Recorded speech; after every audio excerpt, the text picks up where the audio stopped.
Assalamualaikum warahmatullahi wabarakatuh.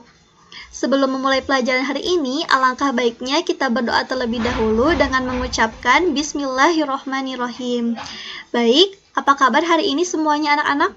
Semoga semuanya dalam keadaan baik-baik saja dan semoga Allah senantiasa memberikan rahmat dan karunia-Nya kepada kita semua. Amin. Pada hari ini, kita akan belajar tentang sistem pencernaan pada manusia. Oleh karena itu, kita harus tetap semangat, tetap fokus dalam mengikuti pembelajaran hari ini, agar materi pada hari ini dapat kita dapatkan manfaatnya, seperti untuk menjaga ataupun merawat dalam sistem pencernaan kita, atau untuk mencegah bagaimana sistem pencernaan kita itu tidak terganggu oleh penyakit-penyakit tertentu. Oleh karena itu, mungkin kalian pernah merasakan atau pernah mengalami yang namanya penyakit diare. Nah, diare itu bagaimana terjadinya, kemudian organ apa yang dapat terganggunya sehingga menimbulkan diare tersebut. Oleh karena itu, kita akan belajar lebih lanjut tentang sistem pencernaan pada manusia. Dan karena kita mempelajari sistem pencernaan pada manusia hari ini, tujuan pembelajaran pada hari ini yaitu yang pertama, siswa mampu menghayati dan mengamalkan ajaran agama yang dianutnya. Kemudian siswa mampu menunjukkan perilaku jujur, disiplin, tanggung jawab, dan percaya diri. Kemudian yang ketiga, itu siswa mampu memiliki keterampilan berpikir kreatif, serta mampu menggunakan metode sesuai dengan kaidah keilmuan. Yang keempat, itu siswa mampu menyebutkan sistem pencernaan pada manusia sesuai dengan materi melalui metode ceramah.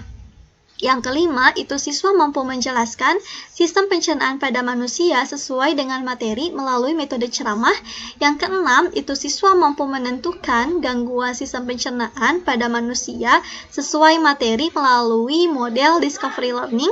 Kemudian yang ketujuh, siswa mampu menganalisis sistem pencernaan manusia dan gangguan sistem pencernaan manusia sesuai materi melalui model discovery learning. Baik, maka sistem pencernaan manusia pada slide ini ada pertanyaan yang muncul. Sistem pencernaan itu apa ya? Baik, mari kita lihat gambar berikut ini.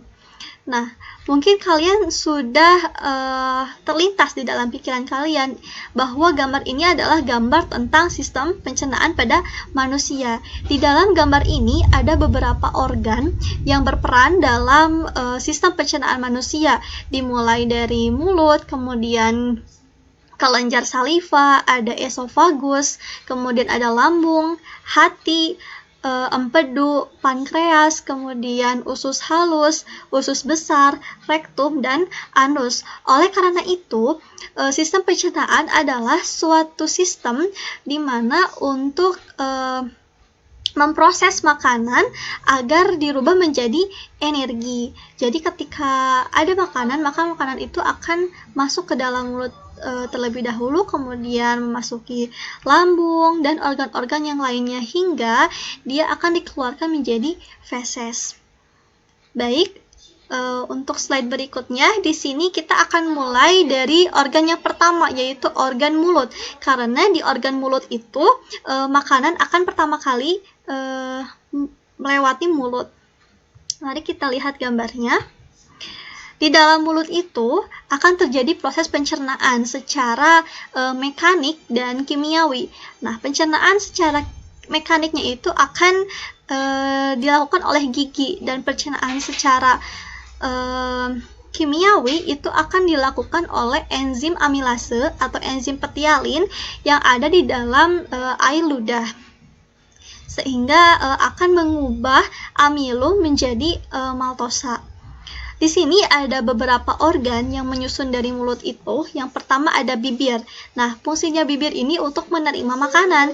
Jadi ketika makanan itu ada, maka pertama kali organ yang dapat menerimanya adalah di bibir. Kemudian yang kedua ada gigi. Dapat kalian lihat di sini ada beberapa organ gigi. Gigi ini fungsinya untuk menggigit, kemudian memotong, merobek, menyobek, dan mengunyah makanan. Nah, di sini ada beberapa struktur gigi, yaitu ada mahkota gigi, kemudian ada leher gigi, dan ada akar gigi. Di sini ada beberapa anatomi gigi, yaitu ada email yang berwarna putih, yang ini, kemudian dentin. Setelah email, kemudian ada sementum. Sementum itu bagian lapisan luar akar gigi, agar gigi itu tetap melekat pada gusinya sehingga gigi itu tidak mudah goyang ataupun mudah copot. Kemudian ada pulpa atau rongga gigi. Nah, di dalam rongga gigi ini tuh terdapat pembuluh darah dan serabut saraf hingga menjulur ke akar gigi. Jadi ketika kalian pernah dicabut giginya, maka akan keluar darah. Nah, berarti gigi itu terdapat pembuluh darah yang terdapat di pulpa. Di sini juga ada beberapa bentuk dari gigi, yaitu ada gigi seri. Dapat kalian lihat, ini gigi seri. Nah, fungsinya itu untuk memotong makanan. Kemudian yang kedua ada gigi taring. Fungsinya itu untuk menyobek makanan. Kemudian ada gigi geraham depan untuk mengunyah makanan, dan gigi geraham belakang untuk mengunyah dan menghaluskan makanan. Lalu selanjutnya pada organ penyusun mulut ini ada lidah. Lidah ini fungsinya untuk menggerakkan makanan saat dikunyah atau ditelan, kemudian mengecap rasa dan membantu produksi suara untuk berbicara. Dan jika kita lihat bahwa di dalam lidah kita itu permukaannya tidak halus tetapi kasar dan ada benjolan-benjolan tertentu. Nah, benjolan-benjolan itu yang namanya papila, dan papila itu dapat merasakan rasa manis, kemudian asam, asin, dan pahit. Kemudian selanjutnya ada kelenjar saliva atau kelenjar air ludah. Fungsinya itu yang pertama untuk melarutkan makanan untuk pengecap rasa, kemudian yang kedua itu melembabkan dan melumasi makanan agar mudah ditelan. Sehingga ketika kita makan, maka sudah halus, sudah dikunyah oleh gigi, maka akan dilumasi juga oleh air liur agar makanan tersebut itu mudah ditelan ke dalam tubuh kita. Kemudian yang ketiga itu menguraikan amilo menjadi maltosa karena mengandung enzim amilase. Dan yang keempat itu membersihkan rongga mulut dan mencegah kerusakan gigi karena mengandung zat antibakteri dan antibodi. Dan di sini ada beberapa fakta untuk air liur, itu bahwa air liur ini dapat mengubah pati menjadi gula, serta membuat makanan licin dan mudah ditelan, karena tadi sudah dijelaskan juga ya di fungsi air ludah. Kemudian air liur juga membuat mulut itu menjadi steril dan membantu indera pengecapan dan diperkirakan mengandung zat yang melawan antibakteri. Lalu selanjutnya di sini ada organ faring dan kerongkongan. Dapat kita lihat gambarnya bahwa ketika makanan kita dimulai dari mulut dan dikunyah kemudian dilumasi juga oleh air ludah, maka makanan tersebut akan melewati ke faring, kemudian akan menuju ke esofagus, sehingga faring itu adalah berfungsi untuk membawa makanan dari rongga mulut menuju ke esofagus. Kemudian yang kedua itu ada kerongkongan atau esofagus. Nah, fungsinya itu untuk menggerakkan makanan dari faring ke lambung dengan menggunakan gerakan peristaltik. Jadi sehingga ketika kita sudah makan, kemudian sudah halus dan ditelan ke dalam tubuh kita, maka makanan tersebut itu akan melewati faring, kemudian melewati juga ke esofagus, dan dari esofagus itu akan disalurkan menuju ke lambung dengan menggunakan gerakan peristaltik. Lalu selanjutnya ada lambung. Nah, di sini di lambung itu ada beberapa bagian. Ada kardia, kemudian fundus, dan pilorus. Nah, untuk lambung ini terdapat pencernaan secara kimiawi, ada pencernaan protein, kemudian pencernaan lemak, dan pencernaan karbohidrat. Dan di dalam pencernaan ini ada beberapa enzim yang berperan. Seperti pencernaan protein, ada enzim pepsinogen yang mengubah protein menjadi pepton, dan pepsinogen ini tuh belum aktif, kemudian akan diaktifkan terlebih dahulu menjadi diaktifkan terlebih dahulu oleh HCl menjadi pepsin tadi. Nah, untuk yang kedua itu renin. Renin ini fungsinya untuk mengkoagulasi protein susu menjadi kasein. Kemudian untuk pencernaan lemak itu ada lipase lambung yang nanti akan menghidrolisis lemak menjadi asam lemak dan gliserol. Kemudian untuk pencernaan karbohidrat, di pencernaan karbohidrat ini tuh lambung tidak memproduksi enzim untuk mencerna karbohidrat, sehingga pencernaan karbohidrat ini akan dilakukan pada organ yang berikutnya. Di sini ada fakta lambung bahwa lambung itu memproduksi getah lambung. Nah, getah lambung ini atau HCl itu bersifat asam dan dapat dipengaruhi oleh dua hal, yaitu makanan dan emosi. Jadi ketika kita makan terlalu banyak, maka HCl kita itu akan meningkat. Dan sebaliknya, ketika kita makan sedikit, HCl yang dihasilkan juga sedikit. Oleh karena itu, untuk menjaga HCl kita tetap stabil, maka kita harus makan sesuai dengan porsinya. Dan emosi juga harus kita jaga agar ketika emosi kita meningkat atau tinggi, maka HCl juga tidak akan ikut-ikut meningkat gitu, karena emosi akan mempengaruhi terhadap kadar dari HCl di dalam lambung kita. Oleh karena itu, jagalah emosi dan makanlah secara teratur untuk mencegah terjadinya radang lambung. Nah, lalu selanjutnya di sini ada pankreas, hati, dan empedu. Di sini ada gambar yang dimana ini adalah gambar hati, kemudian ada kantong empedu ini, dan yang ini ada pankreas. Yang pertama itu pankreas. Nah, di sini pankreas itu terdiri dari beberapa enzim. Ada tripsinogen, kimotripsin, lipase, amilase, kemudian karboksipeptidase, aminopeptidase, dan dipeptidase. Untuk tripsinogen itu belum diaktifkan, maka akan diaktifkan oleh enterokinase menjadi tripsin. Tripsin itu fungsinya untuk memecah protein. Kemudian ada kimotripsin. Ini kimotripsin juga fungsinya sama dengan tripsin. Kemudian untuk lipase itu menghidrolisis lemak menjadi asam lemak dan gliserol. Dan amilase untuk menghidrolisis zat tepung menjadi disakarida. Jadi ketika tadi di dalam lambung tidak mengeluarkan enzim untuk mencerna karbohidrat, di pankreas ini ada enzim untuk menghidrolisis zat tepung, yaitu di enzim amilase. Lalu selanjutnya ada hati. Hati ini fungsinya ada beberapa fungsi gitu ya. Ada untuk mensekresikan empedu, untuk mengemulsikan dan mengabsorpsi lemak, kemudian mempertahankan homeostatis gula darah, menyimpan gula dalam bentuk glikogen dan mengubahnya kembali menjadi glukosa jika diperlukan. Kemudian yang terakhir itu mensintesis lemak dari karbohidrat dan protein, serta mengatur penyimpanan pemakaian lemak. Dan yang terakhir itu empedu, fungsinya menyimpan cairan empedu yang disekresikan oleh sel-sel hati. Dan di dalam empedu ini ada zat warna, kemudian atau pigmen, ada garam empedu, kolesterol, musin, dan zat yang lainnya. Baik, selanjutnya di sini ada organ usus halus. Dapat kalian lihat gambar usus halusnya.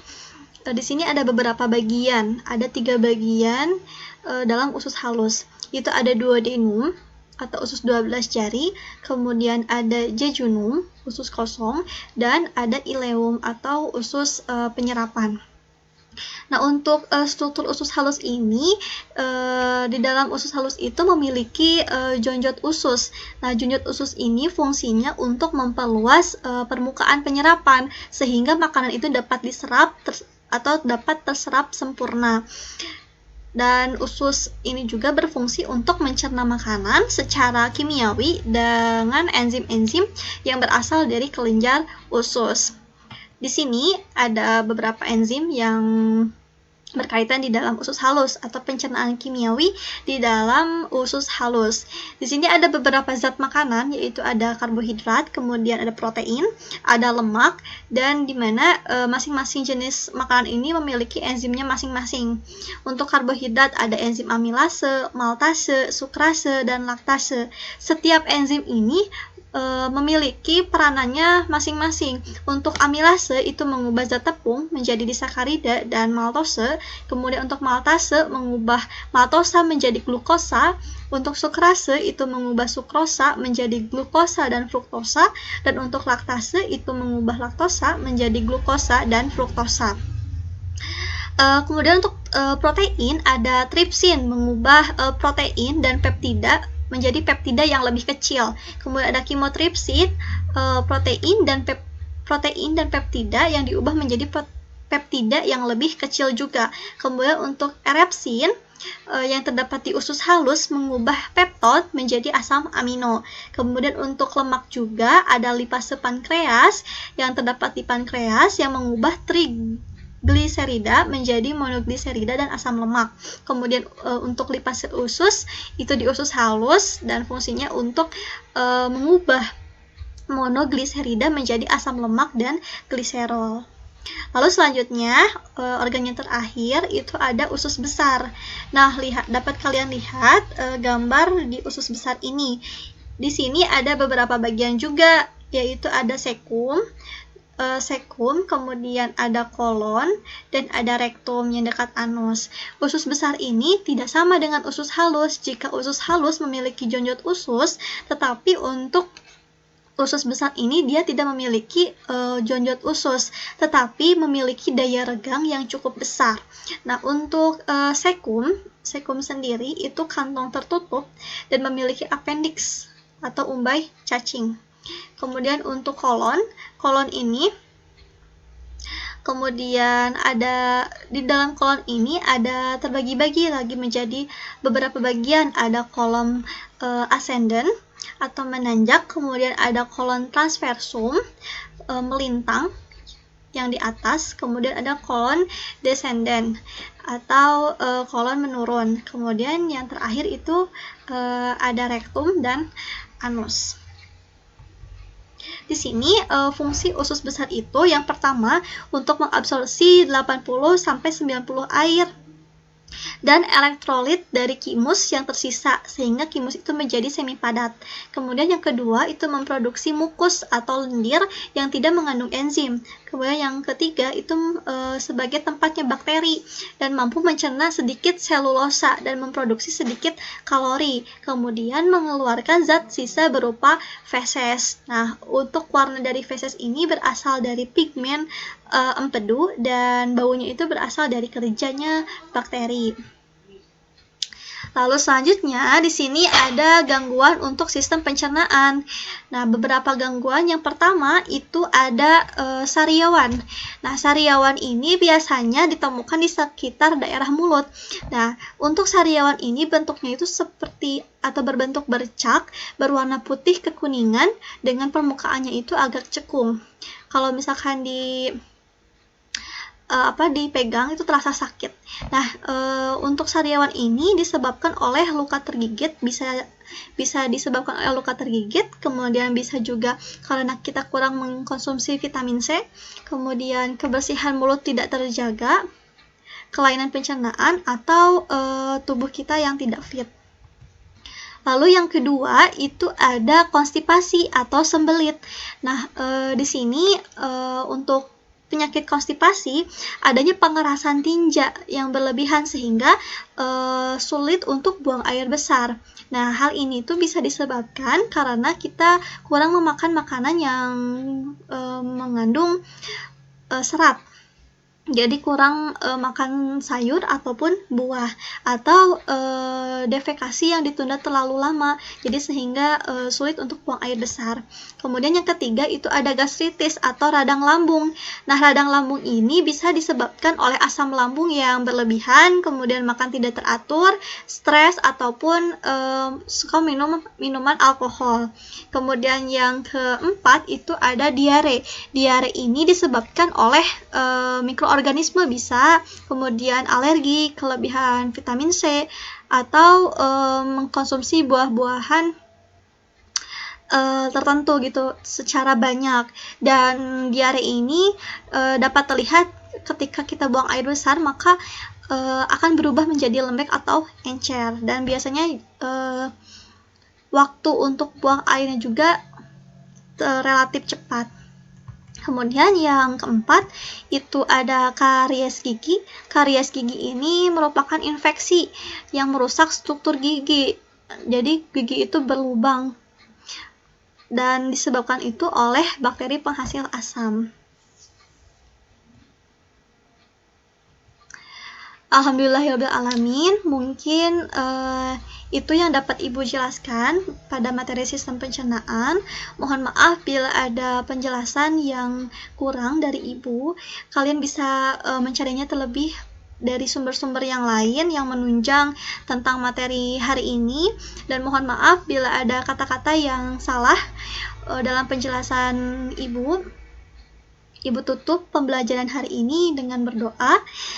Di sini ada penggalan dari ayat Al-Quran yang dimana berbunyi, niscaya Allah akan meninggikan orang-orang yang beriman di antaramu dan orang-orang yang diberi ilmu pengetahuan beberapa derajat.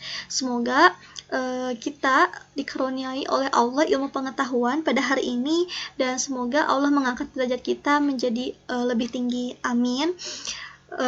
Terima kasih atas perhatiannya. Mohon maaf bila ada kesalahan. Wassalamualaikum warahmatullahi wabarakatuh.